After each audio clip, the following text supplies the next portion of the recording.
तो आज एक छोटा सा टॉपिक लेते हैं आज नंबर सिस्टम का, और देखो उसे हम लोग करते हैं और आप देखोगे किस तरह के क्वेश्चन पूछा गया है। बस आप बेसिक जानोगे, आप कोई भी क्वेश्चन बना सकते हो। तो पहले हम लोग इसके बेसिक को समझेंगे और फिर आज तक जो भी क्वेश्चन यूपीएससी ने पूछा है, ठीक है, उस सारे क्वेश्चन को हम लोग उसका जवाब ढूंढेंगे। एक पहला चैप्टर है इसका नाम है हाउ मेनी जीरो, और ये नंबर सिस्टम का पार्ट है। How many zero at the end of product. How many zero at the end of product का मतलब हुआ कि किसी भी प्रोडक्ट के लास्ट में कितने जीरो आएंगे, ठीक है। और उससे देखो रिलेटेड भी क्वेश्चन आपको भी बताते हैं कि कौन कौन से क्वेश्चन यूपीएससी में पूछा गया, और ये भी दिखाएंगे कि आप यूपीएससी का जब क्वेश्चन बनाओगे तो आपका कोई फॉर्मूला काम नहीं करेगा, सिर्फ और सिर्फ आप मैनुअली बना सकते हो, ठीक है। आपको काउंट करना पड़ेगा। अब इसका मतलब समझना कि how many zero at the end of product. जैसे मान लो हमने लिखा 5 × 20, और ये कितना होता है बच्चा, इट इज 100, एंड 100 के लास्ट में बताओ कितने जीरो आया। So there are 2 zero at the end of product. देखो सो यहां पर आ गया 2 जीरो, यह 2 जीरो आया।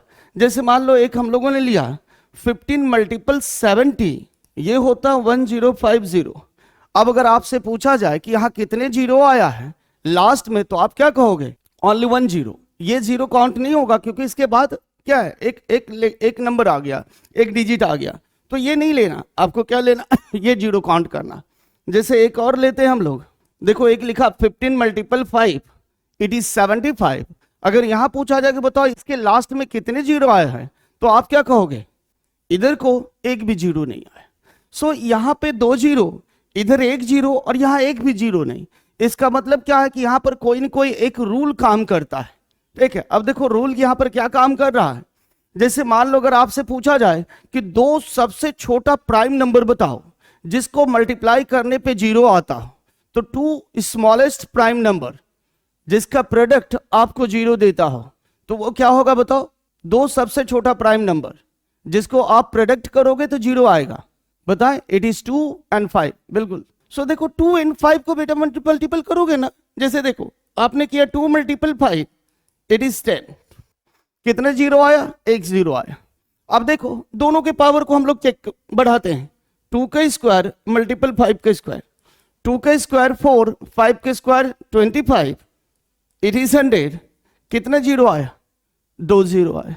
अब ये बात समझना बेटा, सिंपल बात आई कि अगर आपको जीरो लाना हो तो 2 और 5 का होना जरूरी है, और 2 और 5 के जितने पेयर बनेंगे उतने ही जीरो आएगा।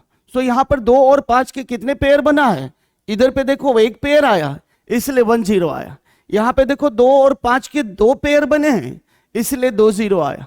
अब देखो ना 2 और 5 के यहां पर लिखा आपने, जैसे मान लो चलो 2 का क्यूब 5 का स्क्वायर, अगर आप इसे मल्टीपल करोगे 2 का क्यूब मल्टीपल 5 का स्क्वायर, तो 2 का क्यूब कितना होगा 8, एंड 5 का स्क्वायर इज 25, और इसे मल्टीप्लाई करोगे तो 200 आएगा। अब इसके लास्ट में कितने जीरो आए, तो डबल जीरो आया।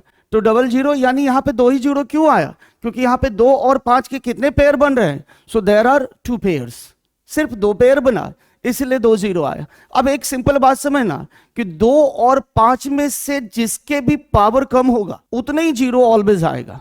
जैसे एक सिंपल सा हम लोग लिखते हैं, जैसे मान लो हमने लिखा 2 का पावर 3 और 5 का पावर 6।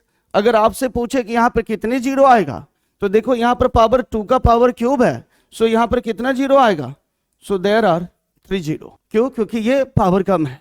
तो सिंपल बात समझना है कि हमें किसी और डिजिट से मतलब नहीं है, हमें सिर्फ हमारे लिए मैटर ऑफ कंसर्न है 2 और 5, और 2 और 5 में से जिसके भी पावर कम होगा उतने ही जीरो ऑलवेज आएगा। अब यहां पर अगर आप चेक करोगे बच्चा कि 5 और 20 अगर आप चेक करोगे तो यहां पर देखोगे 5 और 2 के ने 2 पेयर होंगे, इसलिए यहां पे कितना आया है, डबल जीरो आया। अगर यहां चेक करोगे तो यहां पर एक ही जीरो आएगा, तो इसका मतलब 2 और 5 के सिर्फ एक ही पेयर बन रहे हैं। देखो इसे अगर फैक्टर किया जाए तो ये देखो ये 5 है, अगर 20 का फैक्टर करोगे तो 5 × 2 का स्क्वायर, अगर आपने इसे ऐड किया तो ये आएगा 5 का स्क्वायर 2 का स्क्वायर, इसलिए यहां पर कितना जीरो आया था, so there are 2 zero at the end of product. दूसरा आ गया, अगर आप इसे फैक्टर करते हो 15, इट मीन्स 5 × 3 17, 5 × 2 × 7। अब यहां पर देखो चेक करना बच्चा, हमें 3 से कोई मतलब नहीं, ठीक है। मैटर ऑफ कंसर्न 3 नहीं है हमारे लिए, कौन सा मैटर ऑफ कंसर्न है, ओनली 5 एंड 2। तो ये देखो एक 5, इधर एक और आ गया, और यहाँ पे 2 कितना है, सिर्फ एक, इसलिए यहाँ पर कितना जीरो आया, तो देयर आर 1 0। अब इधर को देखो 15, ये 5 मल्टीपल 3 है, ये 5 है। अब यहाँ पे देखो 1 5 1 5, तो इधर कितना आ गया 5 का स्क्वायर। पर बताइए क्या 2 का कोई पेयर है, क्या 2 का कोई भी पावर है, तो 2 का कोई भी पावर नहीं है, इसलिए यहाँ पर क्या आया बच्चा, नन जीरो। इसके लास्ट में एक भी जीरो नहीं आया।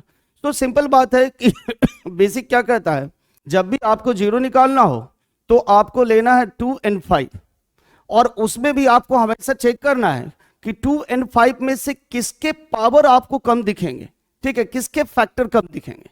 चलो एक क्वेश्चन लेते हैं बच्चा। जैसे पहला क्वेश्चन देखो, एक छोटा सा सीरीज लिया आपने, जैसे 41 से लेकर एक सीरीज लिया 50 तक।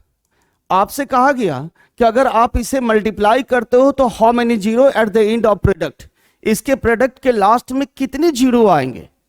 तो अगर आप यहां पर चेक करेगा बच्चा, अगर आपसे पूछा जाए कि 40 से लेकर 50 तक आपको लेना किससे है, सिर्फ 2 and 5, अब उसमें भी जिसके भी फैक्टर कम होंगे, तो ये अगर आपसे पूछा जाए कि बताओ यहाँ पे अगर आपने 40 से लेकर 50 तक सारे नंबर को लिख लिया है, तो उसमें 2 के फैक्टर कम होंगे, यानी 2 से डिविजिबल वाले नंबर कम हैं, या यहाँ पर 5 के डिविजिबल वाले नंबर कम होंगे।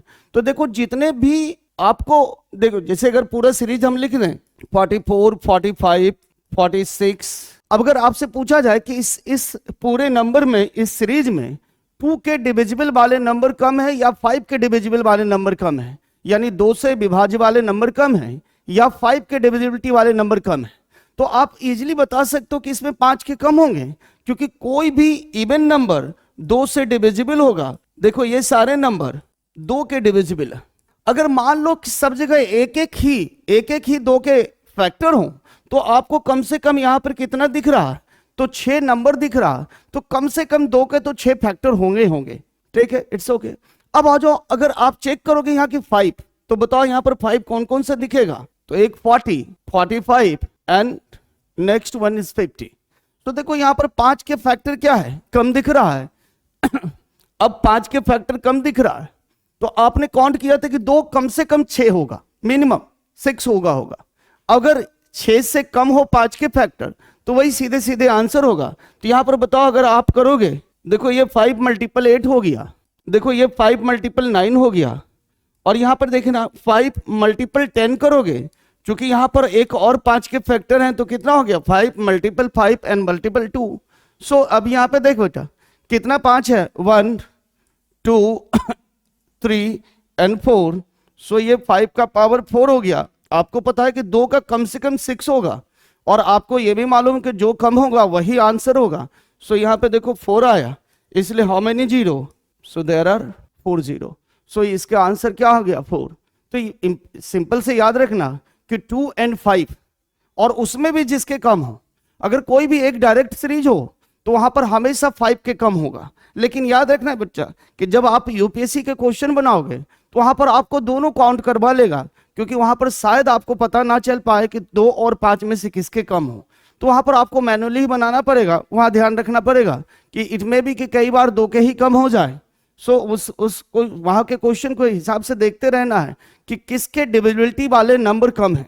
जिसके भी कम होंगे उसकी संभावना हमेशा कम होती है, क्योंकि 5 से कम होते डिविजिबल वाले नंबर, इसलिए 5 की हमेशा संभावना रहती है। पर कई क्वेश्चन वहां दिखाएंगे आपको जहां पे 2 के भी कम आ सकता है, तो उसके आंसर में वो होगा।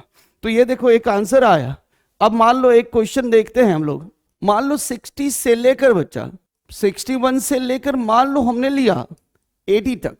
अब 60 to 80 को अगर आप मल्टीप्लाई करोगे, और अब आपसे पूछा जाए कि how many zero at the end of product, इस प्रोडक्ट के लास्ट में कितने जीरो आएंगे। यहां पर आपको क्या लेना है, 2 and 5 काउंट करना है।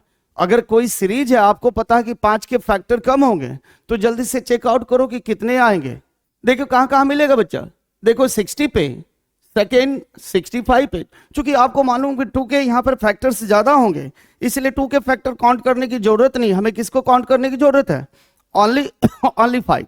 So देखो 60, 65, next 70, next 75 and 80. अब ये देख बच्चा, ये 5 मल्टीपल 12 है, तो अगला 5 मल्टीपल 13 होगा, अगला 5 मल्टीपल 14 होगा, नेक्स्ट वन इज 5 मल्टीपल 15. अब देख बाबू, 5 मल्टीपल 15 मीन्स क्या हो गया, क्योंकि यहां पर अभी 5 के और फैक्टर हैं, इसलिए आप इधर ये लिखोगे, ये 5 मल्टीपल 16 हो गया. अब काउंट करो कितने 5 दिख रहा है, देखो 8 1 1 2 3 4 5 and 6. So how many zero, so there are 6 zero. Check करो, 6 आएगा, 7 नहीं आएगा बच्चे, 5 भी नहीं आएगा, कोई नहीं. देखो फिर से एक बार समझना बच्चा, देखो 60 to 80 दिया गया, बस आपको ये चेक करना है कि 5 से डिविजिबल वाले नंबर इस सीरीज में कौन कौन से होंगे. बस अभी डिविजिबिलिटी का रूल ये है कि 5 का जिस डिजिट, जिस नंबर के लास्ट में 0 या 5 आता हो, वही नंबर 5 से डिविजिबल होता है. सो यहां पर देखो, जिस नंबर यानी 60 से लेकर 80 तक हम लोग नंबर लिख रहे हैं, यहां पर नंबर क्या क्या दिख रहा है, 60. आपको देखना है कि जिस नंबर के लास्ट में 0 या 5 हो, तो यही नंबर आपको यहां पर आएगा, 60, 65, 70, 75 and 80. So there are only 5 numbers. 5 ऐसे नंबर हैं जो इस सीरीज में 5 के डिविजिबल वाले हैं. और अगर 2 के काउंट करोगे तो प्रत्येक इवन नंबर 2 से डिविजिबल है, इसलिए 2 के आपको पता है कि नंबर ऑफ ज्यादा है, उसके यहां पर आपको फैक्टर्स बहुत ज्यादा दिख जाएंगे, तो 2 काउंट करने की जरूरत नहीं है. 2 तभी काउंट करना बच्चा जब आपको कंफ्यूज हो जाओ, कि आपको ये लगने लगे कि इट में भी कि यहाँ के 5 नहीं 2 ही कम हो, तो 2 के फैक्टर कम हो तभी हम 2 के काउंट करेंगे, अदरवाइज काउंट करने की जरूरत नहीं है. सो यहाँ पे देखो 60, 65, 70, 75 एंड 80. तो ये 5 नंबर ऐसे हैं जो 5 से डिविजिबल हैं. अब देखो इसमें हमें चेक करना है कि इस 5 नंबर में 5 के कितने फैक्टर, हाउ मेनी फैक्टर्स. सो यहाँ पे देख बच्चा, ये हुआ 5 मल्टीपल 12. देखो 12, अब यहाँ 5 के फैक्टर नहीं होगा क्योंकि 12 5 से डिविजिबल नहीं है. सो यहाँ पर 5 के एक फैक्टर आया, ये है 5 मल्टीपल 13. यहाँ 5 के, ठीक है, एक फैक्टर आया क्योंकि 13 5 से डिविजिबल नहीं है. ये देखो 5 मल्टीपल 14, यहाँ पर भी 5 के एक फैक्टर है. ये 5 मल्टीपल 15, चूंकि 5 से और डिविजिबल था, इसलिए आपने वहां पर लिखा 5 मल्टीपल 5 मल्टीपल 3. सो यहाँ 5 के 2 फैक्टर है. It is 5 multiple 16. सो यहाँ पर 5 के एक फैक्टर आया, because 16 is not divisible by 5. सो यहाँ पर एक आया. अब टोटल काउंट करोगे 1 2 3 4 5 and 6. So there are 6 zero, because यहाँ पर 5 के कितने फैक्टर है, तो 5 के 6 फैक्टर है, इसलिए कितने जीरो आएगा, सो देयर आर 6 जीरो आएगा. It's okay. ओके